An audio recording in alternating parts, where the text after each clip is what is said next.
같이 오늘 보실 말씀은 출애굽기 32장 말씀입니다.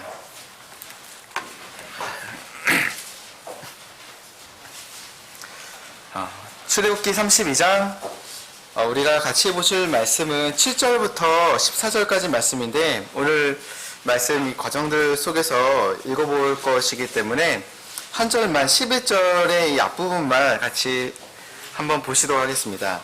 출애굽기 32장 11절 제가 읽어드리도록 하겠습니다. 모세가 주 자신의 하나님께 간청하여 이르되 함께 기도드리겠습니다. 하나님 아버지 감사합니다. 이 시간 우리와 함께 계셔서 자신의 말씀을 또한 가르쳐 주시는 기회 주신 것 감사드립니다. 주님, 우리가 오전에 말씀을 들었고 또한 오후에 하나님께서 전해주실 말씀을 고대하오니 우리의 혼이 주님의 말씀으로 인해서 기뻐하고 영적인 교제 안에서 주님의 음성에 순종할 수 있게 도와주시기 바랍니다. 육신이 너무 약해서 피곤하여 지치거나 힘들지 않게 도와주시고 주님께 집중하여 주님의 말씀 안에서의 유익을 꼭 가지고 오늘 하루를 살며 또한 내일부터 다시 한 주간을 살 수 있게 도와주십시오. 예수님의 이름으로 기도했습니다. 네. 오늘 말씀의 제목은 간청은 어디에 있나 라는 제목으로 하겠습니다. 이 출애굽기 32장의 먼저 배경을 내용을 좀 말씀해 드리고자 하면 우리가 잘 아는 출애굽에 대한 이야기의 과정들 속에서 나옵니다. 하나님께서 이집트 땅에서 이스라엘 민족을 구출하시고 또한 홍해를 건너게 하시고 그 하나님을 시험하여 그 홍해를 뒤따라갔던 이집트의 군사들은 다 숨을 버리시고 이제는 자신의 그 호렙산에서 하나님께서 모세와 대면하시는 동안에 백성들은 기다리고 있었습니다. 근데 문제가 우리가 잘 알고 있는 내용들인 거죠. 모세가 늦게 오니까 사람들이 아론을 필두로 해서 아론한테 귀걸이와 목걸이 같은 걸 이렇게 주면서 금딱지를 주면서 이거 갖다가 우리를 위해서 송아지를 하나 만들어라. 이게 우리를 구출하는 하나님이다. 이렇게 말하면서 주다. 이렇게 말하면서 그와 같은 죄를 짓고 있었습니다. 이 모세가 이 하나님과 대면하는 사이에 이제는 내려갈 때가 됐는데 하나님께서 지금의 이 본문에 대한 내용들을 이제 이야기하시기 시작하는 것입니다. 내용이 어떤 내용들이 있는지 하나하나씩 같이 한번 보기를 원하는데 먼저 우리가 하나님께서 말씀하시는 부분 7절, 8절을 먼저 보겠습니다. 주께서 모세에게 이르시되 가라 너는 내려가라 내가 이집트 땅에서 데리고 나온 내 백성이 스스로 부패하였느니라 그들이 내가 그들에게 명령한 길에서 속히 떠나 자기들을 위해 송아지를 구워 만들고 그것에게 경배하며 그것에게 희생물을 드리고 말하기를 오 이스라엘아 이것들이 너를 이집트 땅에서 데리고 올라온 내 신들이라 하였도다. 첫 번째 부분에서 우리가 주목할 부분이 있는데 7절을 보게 되니 하나님께서 주님께서 모세에게 이야기하시기를요 내려가라고 하시면서 내가 이집트 땅에서 데리고 나온 내 백성이 스스로 부패하였다 말하고 있습니다. 사실상 우리가 잘 알다시피 이집트 땅에서 이스라엘 민족을 데려나온 것은 모세가 아니라 주님이시잖아요. 주님께서 그 큰 손으로 이집트를 치시면서 데려나오셨고 홍해를 가르신 것도 주님이시고 모세를 불러서 보내신 것도 주님이었습니다. 근데 보니까 주님께서 이야기하시기를 내가 아니라 너가 구출했던 그 너의 백성이라고 말합니다. 주님께서 내 백성이 그리고 내가 구출한 백성이라고 말씀하시는 게 아니라 반대로 나와는 상관이 정말 없는 존재처럼 이야기하시며 너가 상관해라 나는 아니다 이렇게 말씀하고 있다는 것입니다. 우리가 주님께서 이처럼 이야기하실 때 먼저 좀 생각해 보는 것이 무엇이 이처럼 하나님과 이 백성의 관계를 틀어지게 만들었는가를 생각해 보게 됩니다. 우리가 잘 알다시피 하나님의 계획과 사랑이 아무리 강하고 놀랍다 하더라도 그 모든 것을 부패시킬 수 있는 것은 한 가지가 있습니다. 바로 사람이 죄를 지을 때입니다. 아무리 하나님께서 우리를 사랑하셔도 죄를 짓는 사람을 사랑하실 수는 없습니다. 그 죄를 가지고 선하다 말씀하실 수 있는 분이 아니시기 때문입니다. 우리가 이처럼 무엇이 모세에게 하나님께서 이처럼 말씀하게끔 하셨는가? 주님께서는 분명히 나로 인해서 그 큰 놀라운 것들을 통해서 자신의 영광을 드러내게 원하셨고요. 이집트 땅에 그리고 온 땅에 하나님의 살아계심을 보여주길 원하셨고, 이 민족을 통해서 정말 우리 성경을 주시고 메시아를 보내시고 이 광대한 계획을 가지고 계셨는데, 이 모든 것들 앞에서 주님께서 내가 건진 게 아니다, 내 백성이 아니다, 너의 백성이고 너가 상관해라, 이런 식으로 말씀하게끔 하셨는가? 그것은 바로 사람이 죄를 지을 때 이처럼 하나님은 말씀하실 수밖에 없다는 것을 우리는 먼저 생각해 보게 됩니다. 하나님의 계획과 사랑을 끊어버리는 것은 바로 우리가 지을 수 있는 죄라는 것입니다. 우리가 가정도 그렇고 사회도 그렇고 교회이든 국가든 무엇이 이처럼 타락하게 만들며 문제를 만들게 되겠습니까? 바로 사람이 죄를 지을 때 이 모든 것들이 이처럼 돼버리고 맙니다. 이전에는 이스라엘은 복의 대상이었습니다. 하나님께서 원대한 그 사랑을 가지고 준비하고 계셨고, 이 백성 가운데서 한 명, 이 모세를 보내셨고 놀라운 것들을 보내셨는데, 이제는 그들과의 관계가 없는 것처럼, 매우 낯선 것처럼 이들을 대우하고 계십니다. 이 말씀을 보게 되니까 호세아에게 하나님께서 이야기하셨던 것들이 매우 가깝게 느껴지게 됩니다. 호세아가 하나님께서 호세아를 통해서 아내를 얻어라 이렇게 말했습니다. 즉, 이 음행하는 아내를 통해서 하나님께 대해서 죄를 짓고 있는 이스라엘의 모습에 대해서 영적인 타락, 음행에 대해서 대언하고 싶으셨습니다. 그랬을 때 호세아의 아내가 딸을 낳았는데 주님께서 그녀의 이름을 루하마라고 지어라 라고 했습니다. 이것의 말의 의미는 내가 그 집에 긍휼을 베푸지 않겠다. 하면은 아니다라는 의미입니다. 그러니까 긍휼을 베푸지 않는다. 내가 완전히 그들을 제거하겠다라고 말씀하셨습니다.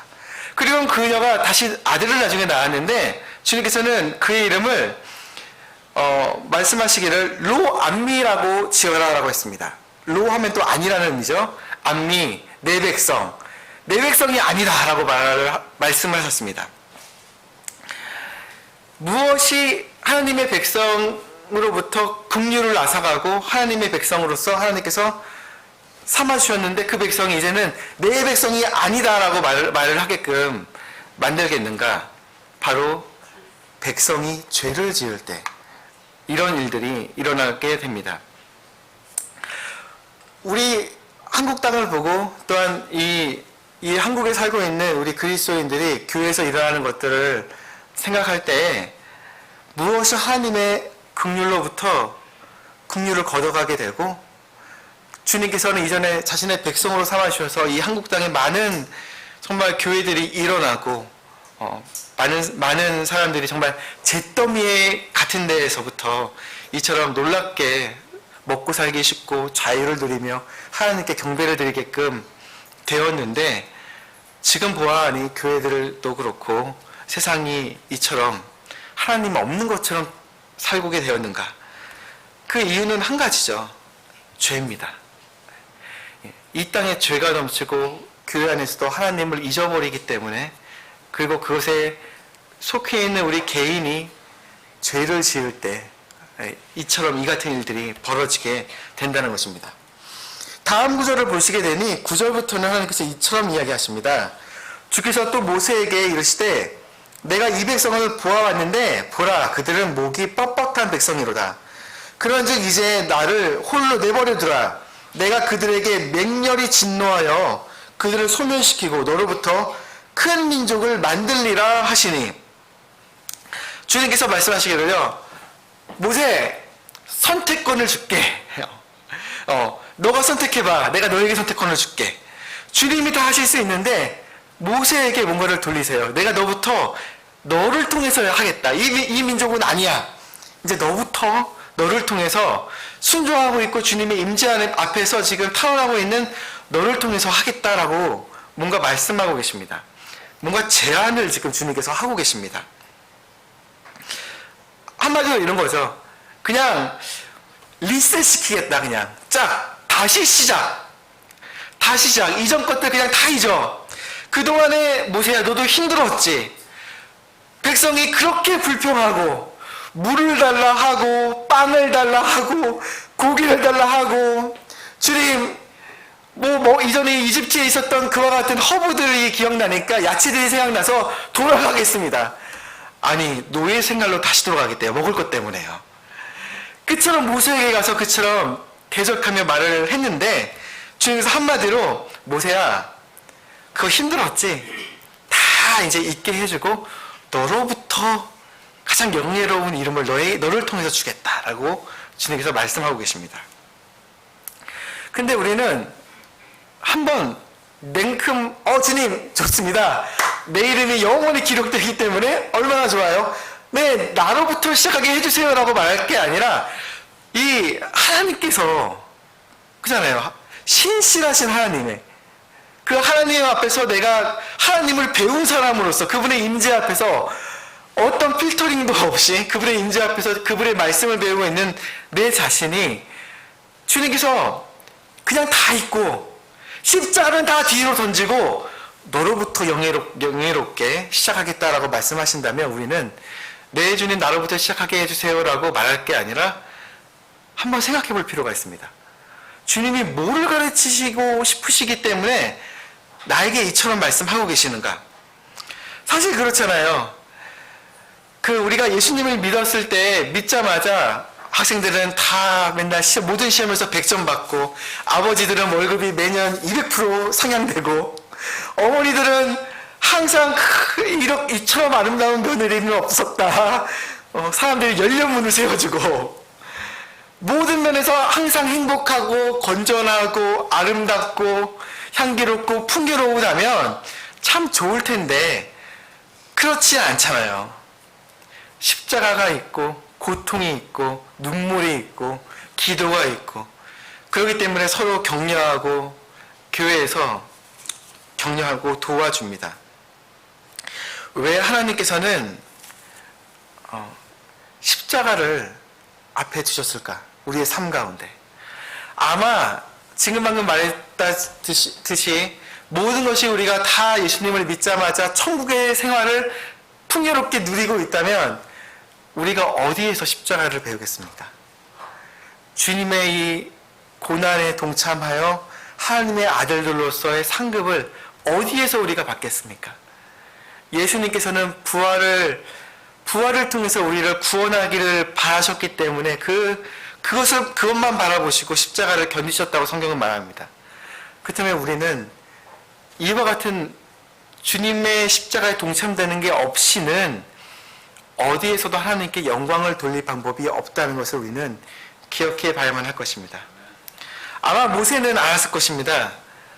이제 하나님의 임재 앞에서 지금까지 고통스럽게 주님으로 인해서 끌고 왔던 이 백성이 나의 십자가처럼 여겨지면서 끌고 왔는데 주님께서 자 이제는 그냥 잊어버리고 너로부터 그냥 바로 십자가는 던지고 내가 부활을 맛보게 해주겠다. 모세는 아닙니다. 주님. 십자가는 죽기까지 견디는 곳입니다. 내가 죽을 때에서만 주님께 영광을 돌릴 수 있는 것을 알기에 십자가는 필요합니다 라고 말하며 주님께 탄원할 필요가 있었을 것입니다. 그 뒤에 대한 내용들은 우리가 좀 있으면 계속 이어서 보도록 할 것입니다. 주님께서 모세에게 물어봅니다. 그 무거운 짐 내가 그냥 벗겨줄게. 너로 다시 시작하게 해주겠다. 동일하게 주님께서 우리에게 물어보신다면 내가 지금 느끼고 있는 그 무거운 짐들 내가 벗겨주랴? 우리는 어떻게 대답해야 될까요? 예수님을 잡으러 온 무리들이 예수님을 향해서 칼과 몽둥이를 가지고 왔을 때 어떠한 사람은 말했습니다. 예수님께 물어봤습니다. 주님, 이들을 치리까? 말씀만 하십시오. 내가 칼을 들고 있어요. 내가 저 사람들 칠까요? 이미 성급한 베드로는 나가서 이미 말고의 귀를 잘라버렸습니다. 답도 안 나왔는데요. 그 사이에요. 근데 예수님께서는 말씀하셨습니다. 그러나 마태복음 26장 54절 말씀입니다. 그러나 그리 되면 반드시 이렇게 되리라 한 성경 기록들이 어떻게 성취되겠느냐. 주님께서는 십자가에서 죽어주시러 이 죄인들을 위한 구속사역의 정점을 찍으시러 오셨건만 심판의 주로서 먼저 자신을 드러내시고 모든 사람들을 하나님의 공의로서 재단하여 그들을 말 그대로 불못에 다 던져넣으신다면, 우리가 그 공의 아래 구속사역에서 이루신 것이 없다면 우리가 어떻게 구원받고 하나님의 자녀가 되겠으며 주님의 긍휼을 어디서 구할 수 있겠습니까? 십자가에서 주님께서 우리를 향한 자신의 사랑을 당당히 제시하지 못하셨다면요. 그렇기 때문에 십자가는 항상 영광 앞에 놓여져야만 할 것입니다. 주님께서 우리에게 물어보신다면 내가 가볍게 해주랴? 다 그냥 치워주고 너로부터 새롭게 그냥 시작해줄까? 새로운 백성, 너에게 영화로운 이름을 주겠다. 우리는 말해야 될 것입니다. 주님, 죽기까지 십자가에 매달려 있게 해주십시오. 예. 죽음 없이는 부활에 동참하는 것을 알 수가 없습니다. 다음 절은 우리가 또한 매우 중요한 부분들로 이어지게 됩니다. 11절부터 12절 말씀입니다. 모세가 주 자신의 하나님께 간청하여 이르되 주여 어찌하여 주께서 큰 권능과 강한 손으로 이집트 땅에서 데리고 나오신 주의 백성에게 맹렬히 진노하시나이까? 어찌하여 이집트 사람들이 말하여 이르기를 그가 재앙을 내리려고 그들을 데리고 나와 산에서 그들을 죽이고 지면에서 끊어 소멸시켰다 하게 하려 하시나이까? 주의 맹렬한 진노에서 돌이키시고 주의 백성을 향한 이 재앙에서 뜻을 돌이키셔서, 이 말씀을 통해서 우리는 배워야 될 부분이 이 모세가 주님께 간청하고 있다는 것을 보게 됩니다. 주님께서 이처럼 지금까지 이끌어 오셨는데, 주님의 구원을 통해서 이끌으셨는데, 많은 사람들이 보는 중 앞에 주님께서 이루신 것들에 대해서 주님께서 자신이 능력이 없어서 그들을 죽여버렸다라고 말씀하신다, 그런 말이 들린다면 어떻게 하나님께서 영광 받으시겠습니까? 그렇게 말을 하며 주님께 간청하고 있습니다. 우리는 동일한 그 질문들을 가지고, 그 적용점을 가지고 우리가 주님 앞에서 한번 곰곰이 생각해야 될 부분이 이것일 것입니다. 어디부터 회복을 시작해야 될까요? 내 개인이 주님과 좀 멀어진 부분들이 있다면, 주님 앞에서 지워지지 못한 죄가 남아져 있다면, 끊기지 못한 반복적인 죄가 있다면, 넘어지는 신앙의 모습이 있다면 어디부터 돌이키고, 가정 가운데 그 고통스러운 기도 제목들 어디부터 회복을 하며, 이 시험된 교회들의 모습들 가운데 어디부터 시작을 하고, 이 폐역한 대한민국, 이 민족을 어디부터 시작을 해야 될까요? 한번 한국교회로 생각했을 때 얼마나 지금 이 땅에서 세속적이고 수많은 누룩들이 지배하고 있는지 놀라움을 금치 못할 수밖에 없습니다. 제가 한국에 들어올 때쯤에 10년 전쯤에 신학교에서 공부를 마치고 들어올 때 주님께서 저의 모습을 두고 개인적으로 이렇게 마음 안에 이렇게 주신 것이, 너는 참 요나 같다라고 이렇게 하신 게 있었어요. 참 주님보다는 다른 데 관심을 많이 가져요. 참. 예, 웃으시는 분들은 아마 나도 비슷하다 이렇게 생각하실 것 같습니다. 우리 모습이 그렇지 않습니까? 주님 자신보다는 이스라엘도 그랬어요. 이스라엘도. 그래서 아마 이사야서에서 주님께서 그 좋은 것들도 다 제거하시겠대요. 뭐 백인대장도 없애시고 물도 없애고 빵도 없애고 대언자들 조곤하는 사람들도 다 없애시겠대요. 나쁜 게 아니라 좋은 것들도 다 없애시겠다고 말합니다. 초반에요. 이사야서에서. 왜 그러냐? 반복해서 말씀하시기를 주만 홀로 높여지리라. 주님께서 우리 자신의 백성 가운데 이 구속받은 이 개인들의 삶 가운데 영광받길 원하시고 교제하길 원하시고 하나님이심을 드러내어 보여주고 싶으신데 하나님 자신보다는 다른 데에 관심이 많은 거예요. 좋은 거, 대언자들, 빵, 물 필요하죠. 다 필요하고 주님이 주신 겁니다. 근데 하나님을 대체하는 것들을 발견하셨을 때 다 제거해버리고 주만 홀로 높여지겠다 선포하고 계십니다. 요나 같은 저의 모습 가운데 깨닫게 해주신 게 나는 다시스를 가고 싶어하는 그게 나의 모습이구나. 주님 말고 다른 데에 관심이 많고 풍요로운 것을 따라 물이든 빵이든 무엇이든 이전에 이스라엘 민족이 우상들을 섬겼던 것처럼 내 마음속 깊이 주님께서 현미경을 가지고 들여다보신다면 항상 어느 한 부분 주님께만 온전히 내 자신을 드리지는 못하고 있음을 고백할 수밖에 없음을 우리는 주님의 말씀 앞에서 발견하게 됩니다. 그리고 또한 한국에 와보니 한 10여 년이 지나니까 이전에는 그랬어요. 주님, 니느웨가 어딜까요? 니느웨가 어딘지 말씀하시면 거기 가겠습니다. 그랬더니 한국 땅을 보니, 한국 교회를 보니 니느웨가 어딘지 너무 분명히 알 것 같습니다. 여러분, 우리 자유민주주의 국가들 중에 또한 이처럼 자유롭게 복음을 듣는 나라들 중에 이처럼 폐역한 교회 모습들, 세속적이고 정치 얘기나 하고 있는 그런 교회의 모습들, 주님께서는 니느웨라고 말씀하실 것입니다. 하나님을 잊어 심판을 받아야 될 마땅한 자들이다.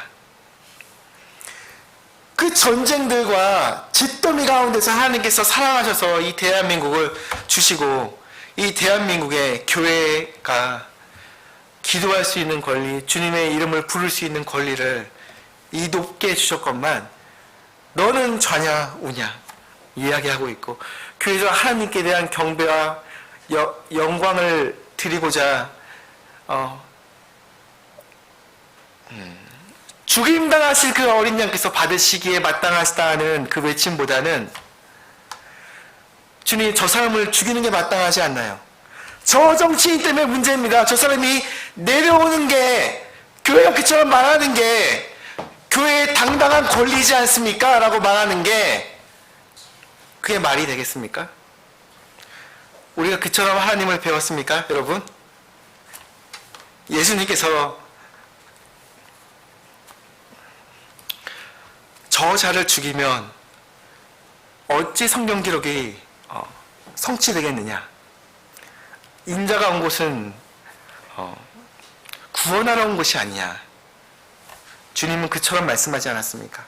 근데 교회가 저 사람, 이 사람, 저곳, 심지어 비록 죄인이고 마땅히 그처럼 불려야 될 북한에 있는 정권과 그곳의 수많은 죄인들에 대해서 그렇게 말하는 것이 교회가 마땅하다 하더라도 모세는 말하지 않았습니다. 모세는 주님, 저 가까운 나의 형제지만 당연히 아론은 죽어야 마땅하죠. 그렇지 않습니까? 가까운 친척이지만 아론은 죽어야 마땅합니다. 아론이 그것을 송아지를 만들었으니까요. 저자 때문입니다. 혹은 우리에게 송아지를 만들어 주십시오 라고 말하며 동조하며 부추겼던 사람이 누굽니까? 그 자가 죽어야 마땅하지 않나요? 모세는 그처럼 말하지 않았습니다. 모세는 하나님께 간청하며 주님, 주의 백성을 향한 이 재앙에서 뜻을 돌이키십시오. 돌이켜 주십시오. 말했습니다.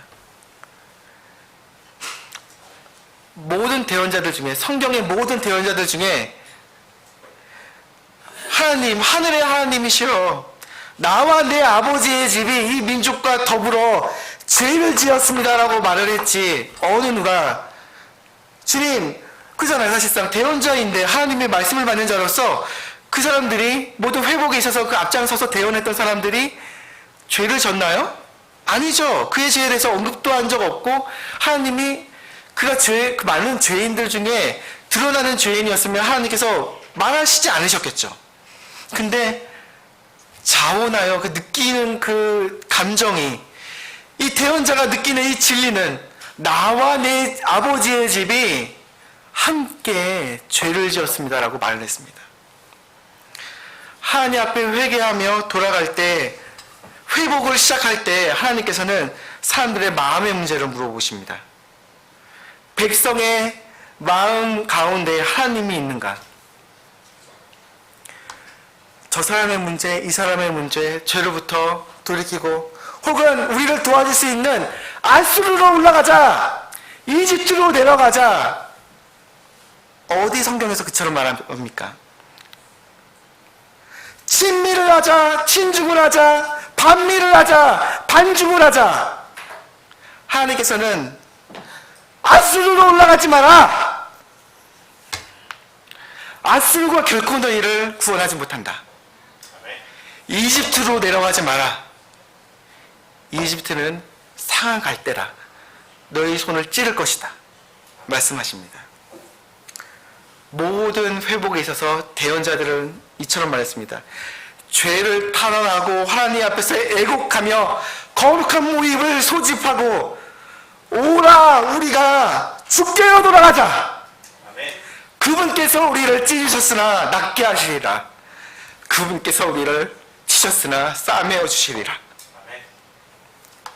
눈물 없이, 회개 없이, 죄들에 대한 탄원과 간구 없이, 어찌 긍휼이 많으시고 심지어 사랑이 많다 하더라도 그와 같은 것이 없는데 하나님께서 어찌 회복시키셨습니까?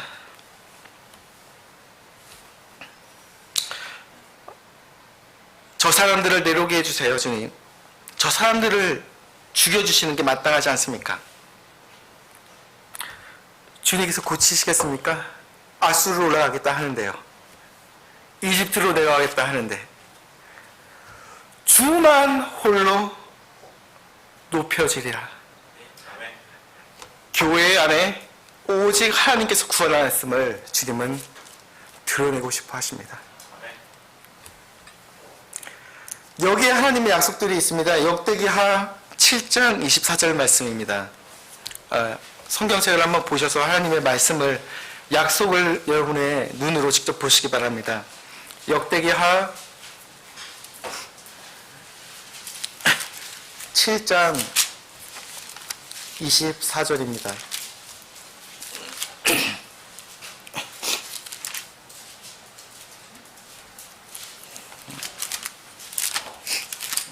네. 찾으셨나요? 네, 저도 찾았습니다. 네. 예, 죄송합니다. 예, 7장 14절입니다. 예, 7장 14절. 내 이름으로 불리는 내 백성이, 우리 구속받은 그리스도인들, 성경을 믿고 성경 신자라 불리는 우리 성도들이 자기를 낮추고 기도하며 내 얼굴을 구하고 자기들의 약한 길에서 떠나면 그 뒤에 주님께서 말씀하시기를 내가 하늘에서부터 듣고 그들의 죄를 용서하며 그들의 땅을 고치리라. 하나님께서는 그 가운데 아수르나 이집트나 혹은 하나님을 제외한 모든 어떠한 방법에 대해서 언급하신 적이 하나도 없습니다. 어디 교회에서 정치 얘기를 말을 해야 교회라 말합니까? 그게 사역자들의 부르심이라 말합니까? 사역자의 부르심은 하나님께 간구하라. 하나님께 돌아가자 선포하며 백성들 가운데 말하는 것입니다.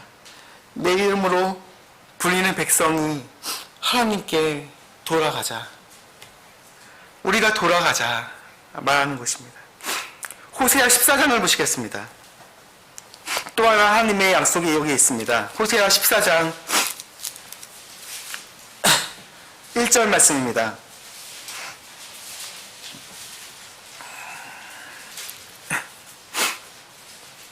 호세아 14장 1절 말씀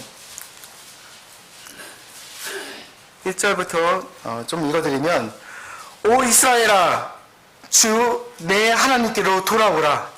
내 불법으로 말미암아 내가 넘어졌느니라.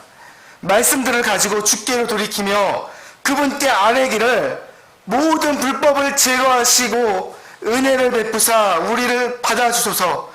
우리도 그와 같이 우리의 입술의 송아지로 보답하리이다. 아수르가 우리를 구원하지 못하리이다. 우리가 말을 타지 아니하며 다시는 우리 손으로 만든 것에게 이르기를 너희는 우리 신이라 하지 아니하리니 주께서 아버지 없는 자들이 국류를 얻었나이다 할지니라. 내가 그들의 타락한 것을 고치며, 그 뒤에 하나님께서 말씀하십니다. 내가 그들의 타락한 것을 고치며 그들을 아낌없이 사랑하리니 내 분노가 그에게서 떠났느니라.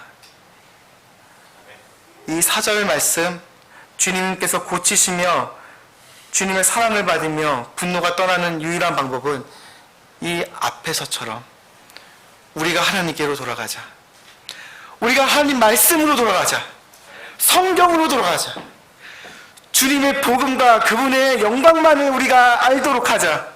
그 이외에 우리가 추구하며 바라며 교회에서 이야기했던 모든 프로그램들은 접자, 주님께로 돌아가자.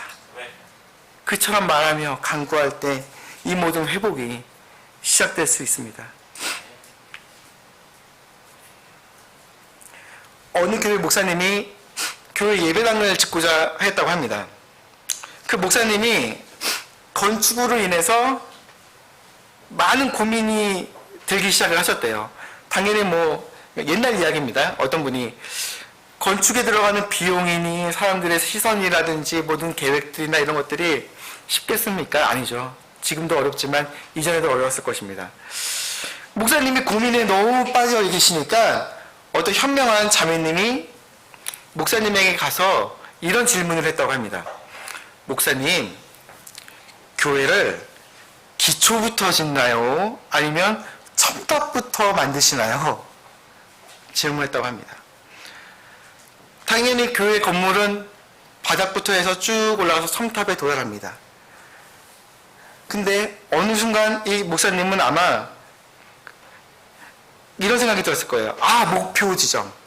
무엇을 하기 위해서 무엇이 필요하고 어떻게 하고 어떻게 해야 될까. 그것을 바라보게 되니 기초를 잊게 된 거예요. 신앙적인 기초, 복음, 더 복음에 맞춰지는 것, 그리고 이 교회의 목적과 부르심과 하나님께서 명령하신 게 무엇인지, 그 개교회에게 바라시는 실질적인 바라심이 무엇인지, 이것들을 잊으면 다 잊어버리는 겁니다. 하나님이 그 교회를 교회라고 부르실 이유가 무엇입니까? 기초가 흔들린다면요. 교회의 유일한 기초는 예수 그리스도십니다. 다음 구절을 보시겠습니다. 본문으로 돌아가서 우리 출애굽기 32장 13, 14절 말씀입니다. 주의 종들 곧 아브라함과, 계속해서 이제 모세가 주님께 말씀드리고 있는 겁니다. 주의 종들 곧 아브라함과 이삭과 이스라엘을 기억하소서. 주께서 주 자신을 두고 그들에게 맹세하여 그들에게 말씀하시기를, 내가 너희 씨를 하늘의 별들같이 번성하게 하고 내가 말한 이 모든 땅을 너희 씨에게 주어 그들이 영원토록 그것을 상속하게 하리라 하셨나이다. 주께서 자신의 백성에게 내리려 하던 그 재앙에서 뜻을 돌이키시니라. 주께서 이제 돌이키셨다고 말합니다. 이 말씀에 대한 내용들을 우리가 이해하기 원하면 우리가 모세를 하나님께서 처음 만나셨던 그 당시의 내용을 이해를 해야지 이 말이 무슨 의미인지를 좀 이해하게 됩니다. 출애굽기 3장을 보시겠습니다. 출애굽기 3장. 모세가 이전에는 왕자로 살았다가 양치기로 전락해서 참 방황하며 살았을 때 하나님께서 모세를 만나 주십니다. 3장 14절부터 15절 보시게 되면은 하나님께서 그 자신을 통해 드러내어 보이시면서 이스라엘 민족에게 가서 이처럼 주님이 너희를 구원하기 원하신다라고 이렇게 말을 하라고 이제 얘기를 하시는 내용 중에입니다. 13절을 보시면 모세가 하나님께 아뢰되 보소서 내가 이스라엘 자손에게 가서 그들에게 말하기를 너희 조상들의 하나님께서 나를 너에게 보내셨느니라 하면 그들이 내게 말하기를 그분의 이름이 무엇이냐 하리니 내가 무엇이라 그들에게 말하리이까. 주님, 저 같아도 그럴 것 같아요. 주님, 제가 뭐라고 말해야 되죠? 너희 조상들의 하나님이 나를 보내셨다. 하나님의 메시지가 여기에 있다. 뭐라고 말을 해야 되나요? 다음에 말씀하시기를 14절 말합니다.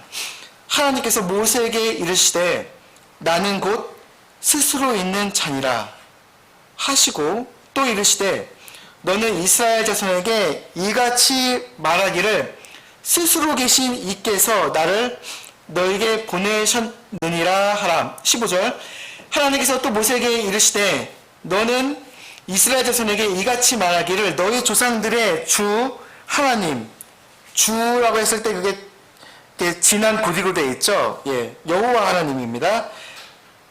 여호와 하나님, 주 하나님, 곧 이스라엘의 하나님, 아브라함의 하나님, 이삭의 하나님, 야곱의 하나님이 나를 너에게 보내셨느니라 하라. 이것이 영원토록 나의 이름이요 이것이 모든 세대에 이르는 나의 기념물이니라. 이 말씀을 보니까 주님께서 두 가지를 이렇게 얘기하시는데요. 주님의 이름이 무엇이라 말하나요? 라고 물어보니까 주님께서 나는 스스로 있는 자니라. 여호와라는 그런 단어가 있는데 그 단어는 축약적인 의미를 가지고 있습니다.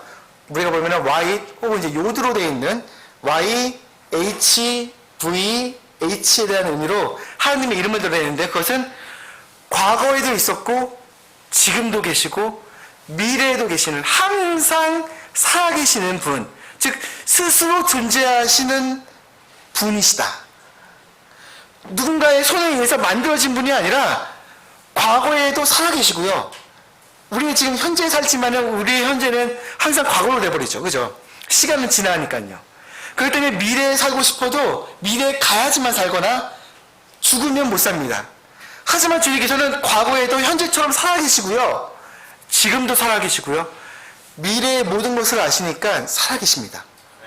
그렇기 때문에 우리가 성경에서 요한계시록을 볼 때 하나님께서 이미 다 성취하신 것처럼 말씀하시며 우리에게 말씀하실 수 있는 거예요. 이미 그 미래에는 다 이루시고 성취하셨기 때문에 영원히 사시는 하나님이시기 때문입니다. 근데 이 말씀에 대해서, 이 오늘 말씀에 대해서 예수님께서는 뭐라고 설명하셨는지를 보시게 되면 우리가 한번 보시면 누가복음 20장입니다. 누가복음 한번 보시게 되면 예수님께서는 이 말씀을 어떻게 이해하셨는가?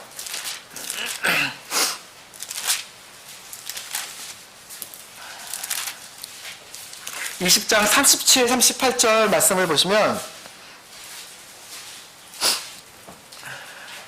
어떤 사람이 물어봤습니다. 아니 주님, 일곱 명의 남자들이 있었는데 한 명씩 돌아가면서 한 명의 아내를 취했어요. 왜냐하면 그 아내들이 한 명씩 계속 돌아가면서 죽었기 때문에요. 형수를 계속 취한 거죠. 그랬는데 이 마지막 때에 가면은 누구의 아내가 되겠습니까? 그녀는 이렇게 질문하니까 너희가 하나님의 말씀을 모르기 때문에 너희가 잘못하고 있다 말씀하면서 그들은 장가나 시집가지도 않고 하나님의 아들들처럼 항상 하나님 앞에 있는 존재야. 영원한 존재로서 사는 거야. 이렇게 말을 했습니다.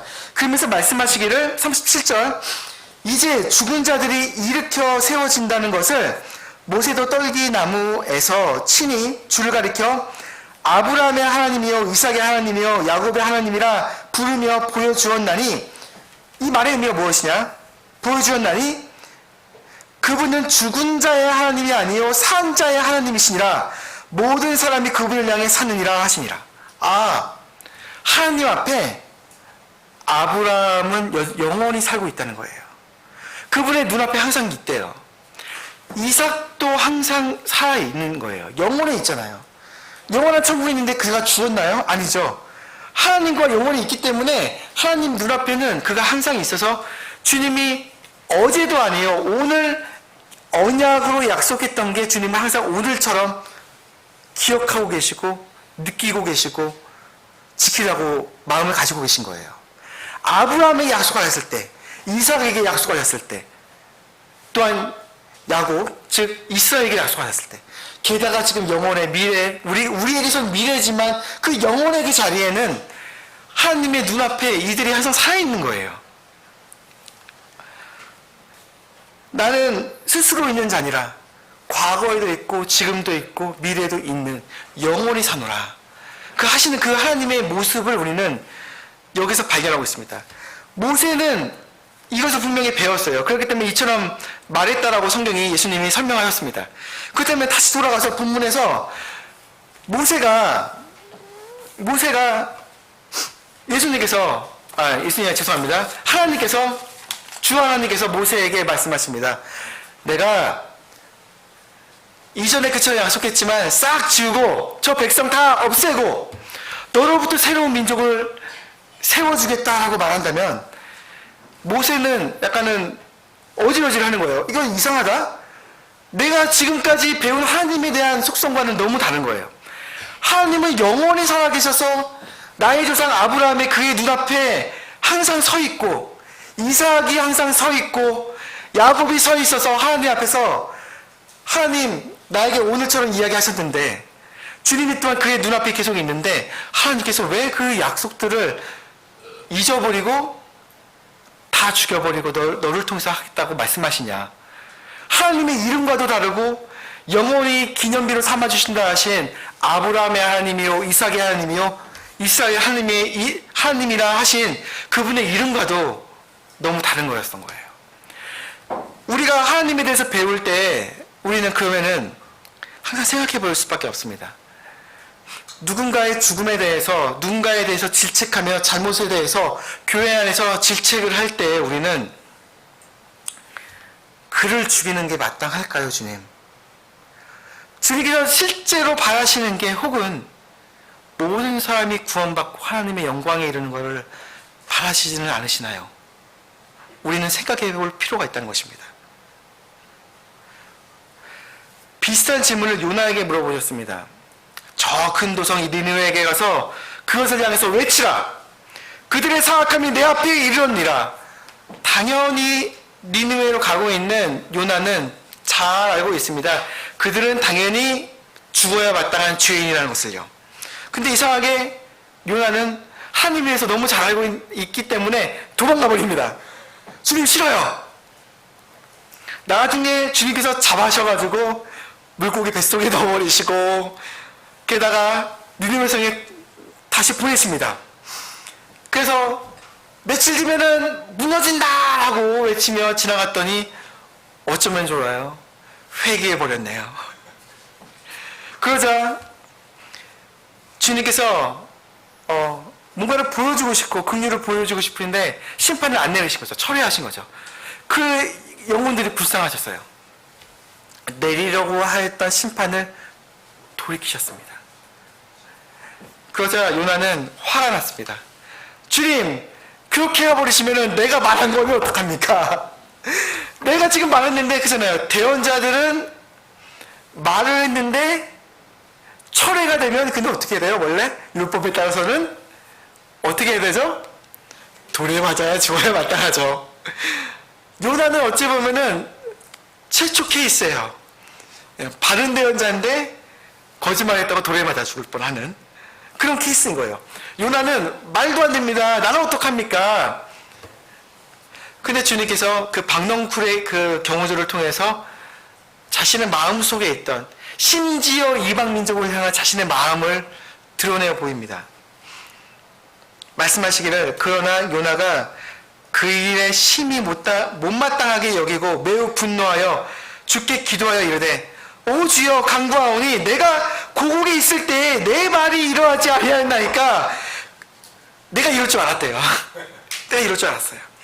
그러므로 내가 먼저 다시스로 도망하였사오니 이는 주께서 은혜로우시며 긍휼히 여기시고 분노하기를 더디하시며 큰 친절을 베푸사 재앙에서 뜻을 돌이키시는 하나님이신 줄 내가 알았기 때문입니다.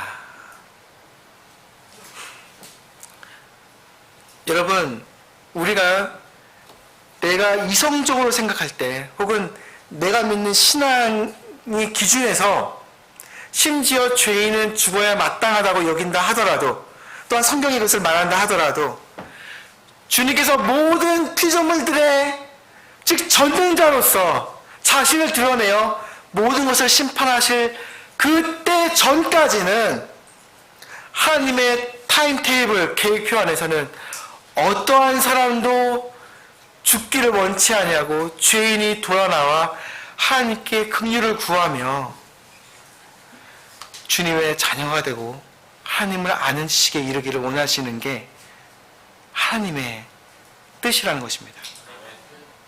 내가 아무리 이성적으로 생각하여 교회의 기능이 그것이다 라고 말한다면, 이처럼 요나처럼 하나님 앞에서 하나님을 대적하여 분노하는 것일 뿐입니다. 주님께서는 그에게 가르치고 싶으실 것입니다.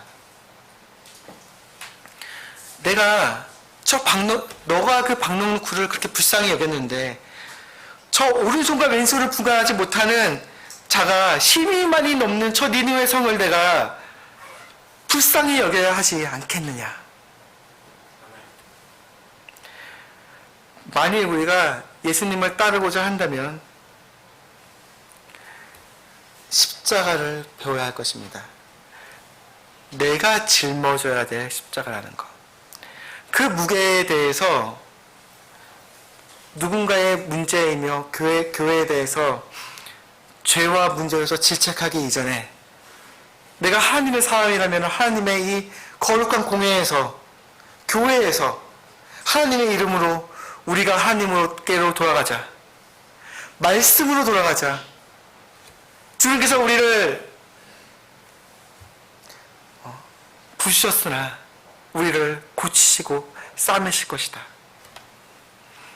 성경 신자라면, 성경을 믿는 사람이라 말한다면, 하나님을 사랑한다는 사람이라면, 근본주의자라 나 스스로를 칭한다면,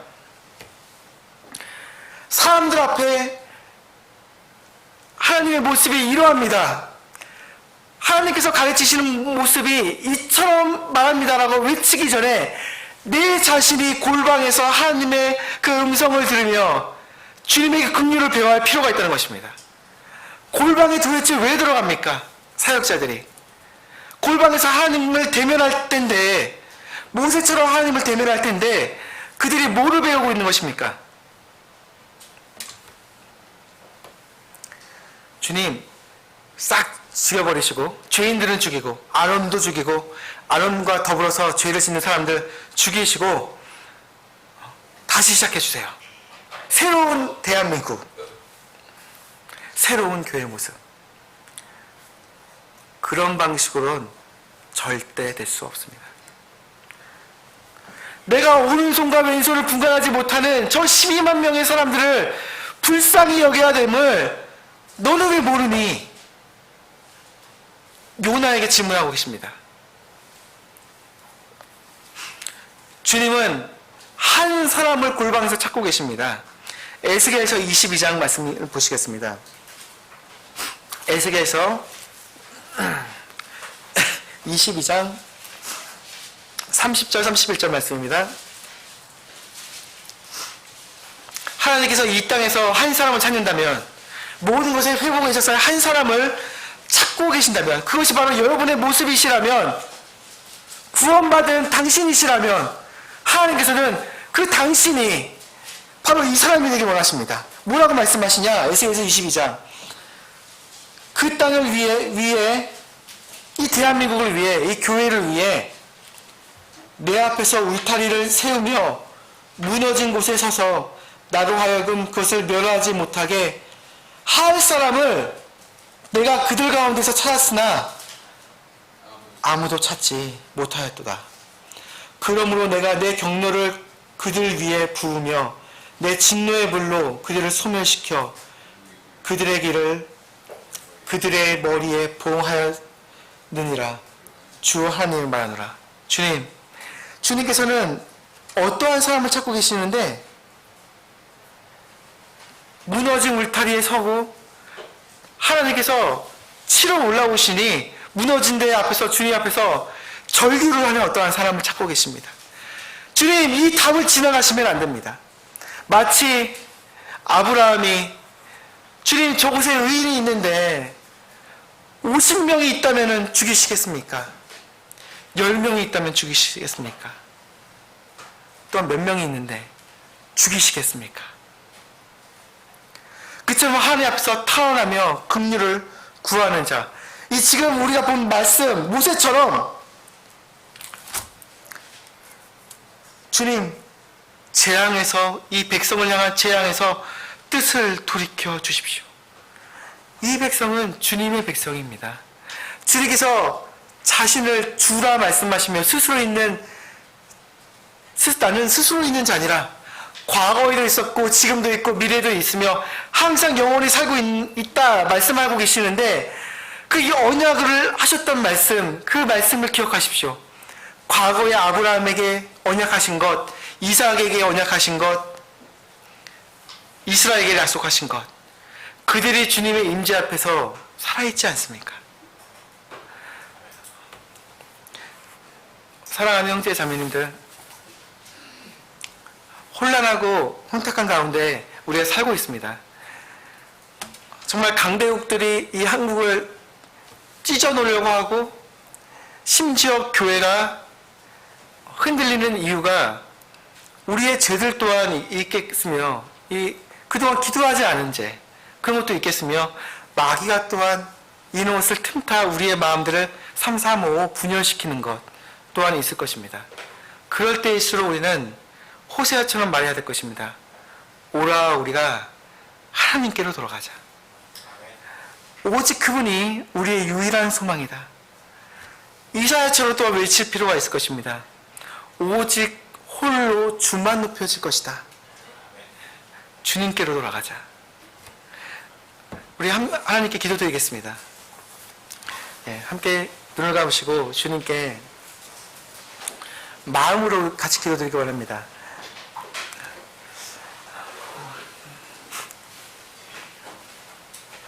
잠시 우리 하나님께 각자들이 기도하는 시간 먼저 갖도록 하겠습니다.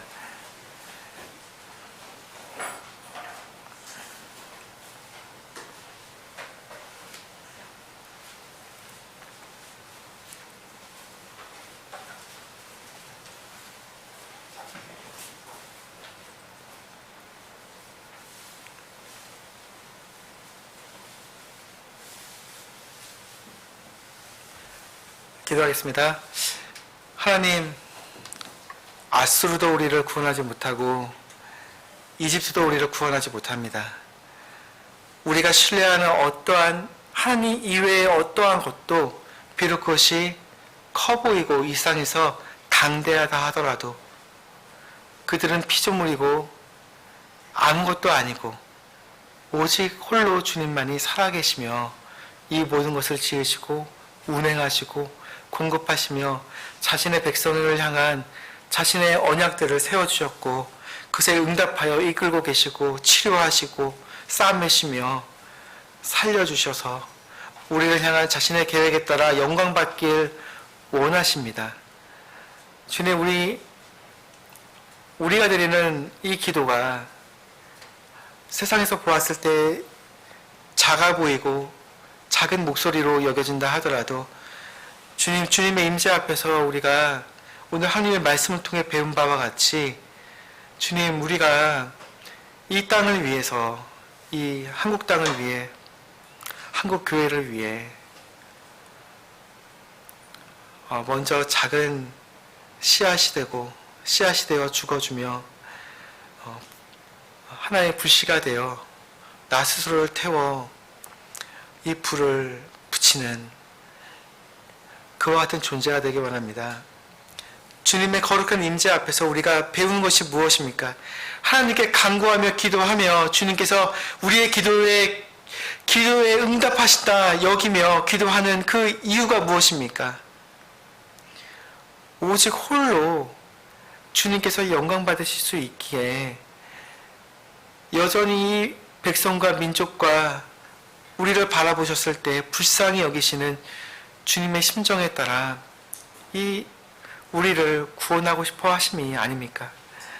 주님, 우리가 기도할 때 이와 같은 것을 배우게 도와주시고 한국 교회가 배울 수 있게 도와주시기 원합니다. 다른 것들, 신뢰하는 것들, 어떠한 것도 비록 그 모양새가 크고 큰 교회, 큰 사역, 놀라운 사역자라 하더라도 우리가 유일하게 바라보는 것이 나의 이름으로 불리는 나의 백성이 겸손하고 그들의 죄로부터 돌이키고 하나님께 기도하면 주님께서 듣고 고치시며 땅을 고치시다 하신 그 약속만 우리가 믿을 수 있게 신뢰하며 붙들 수 있게 도와주시기 바랍니다. 주님, 우리가 계속 이어서 주님의 만찬을 진행하며 주님의 복음을 가지고 밖으로 나가고자 합니다. 주님, 우리의 믿음과 또 하나님께로부터 받은 선한 양심이 어떠한 것에서 더럽혀지지 아니하고 주님께서 우리 교회를 바라보셨을 때 순수한 나의 처녀, 내가 사랑하는 자다 부르실 수 있는 그와 같은 모습으로 우리 스스로가 드러나기만을 고대합니다. 주님, 그처럼 우리가 살 수 있게 도와주십시오. 믿음을 허락하시고 용기를 주시며 우리의 삶 가운데 가라앉아 있는 이 모든 믿음들을 다시 불러일으켜 세워주시고 모든 일들에 있어서 그 주님께서 찾고 계시는 한 사람이 우리 내 자신이 될 수 있게 도와주시기 원합니다. 예수님의 이름으로 기도드렸습니다. 아멘. 네, 감사합니다. 계속해서 우리 이어나가도록 하겠습니다.